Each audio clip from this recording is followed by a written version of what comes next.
வருங்கால மக்களின் சேவர்களுக்கு வணக்கம். டிஎன்பிசியில் கேட்ட ப்ரீவியஸ் இயர் ரீசனிங் கொஸ்டின் பார்த்துக்கலாம். BDF, CFI, DHL என்ற தொடரில் அடுத்த உறுப்பு என்ன அப்படின்றது தான் கேட்குறாங்க.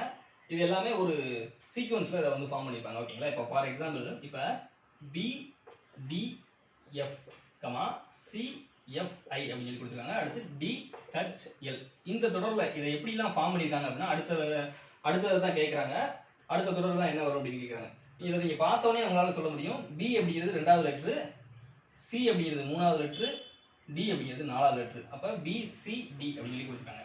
அடுத்து D அப்படிங்கிறது 4வது லெட்ரு, F அப்படிங்கிறது 6வது லெட்ரு, H அப்படிங்கிறது 8வது லெட்ரு. அப்போ அடுத்ததுல ஃபர்ஸ்ட் ஒன்னா கூட்டியிருக்காங்க. அடுத்து ரெண்டு லெட்டரை கூட்டியிருக்காங்க. 4 + 2 6, அப்போ 6வது லெட்ரு. அப்போ 6 + 2 8, அப்போ 8வது லெட்ரு.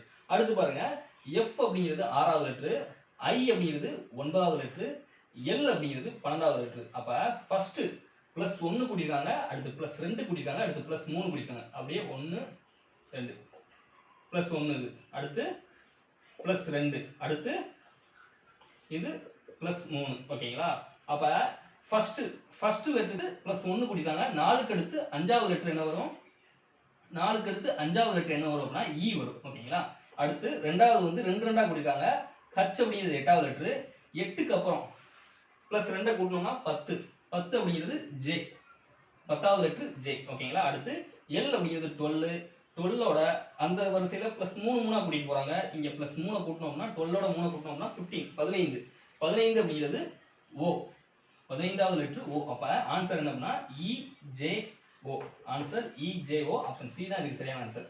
இதை இந்த சீக்வன்ஸ்லாம் கொடுக்கணும் அப்படின்ற அவசியம் கிடையாது. இப்போ இந்த 3 லெட்டருக்குள்ளேயே அவங்க எதனால கொடுக்கலாம். இந்த 3 லெட்டருக்குள்ளேயே ஏதாவது ஒரு ஃபங்க்ஷன் கொடுக்கலாம். இந்த 3 லெட்டர்லேயே ஏதாவது கொடுக்கலாம். 2 கூட்டி கூட கொடுக்கலாம். அது அவங்க ரீசனிங் கொஸ்டின் கேட்கறவங்களுடைய மனநிலையை பொறுத்தது. ஓகேங்களா? அது எப்படி வேணாலும் கேட்கலாம். நம்ம ரீசனிங் கொஸ்டினை பொறுத்த மட்டும் நிறையா கொஸ்டின் வந்து நம்ம ப்ராக்டிஸ் பண்ணிகிட்டே இருக்கணும். ப்ராக்டிஸ் பண்ண தான் அந்த ரீசனிங் கொஸ்டின் வந்து நம்மளால் பார்த்தோன்னே ஆன்சர் பண்ண முடியும்.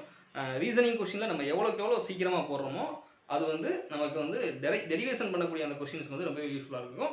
நமக்கு வந்து டைம் வந்து நிறையா கிடைக்கும் எக்ஸாமில். மேக்ஸில் வந்து நம்ம முடிஞ்ச அளவுக்கு மேக்ஸை வந்து வேகமாக ஸ்பீடாக வந்து போட ட்ரை பண்ணணும். இப்போ ப்ராக்டிஸ் பண்ணிக்கிட்டே இருக்கணும். மேக்ஸை பொறுத்த மட்டும் ப்ராக்டிஸ் தான். ஓகேங்களா? நன்றி.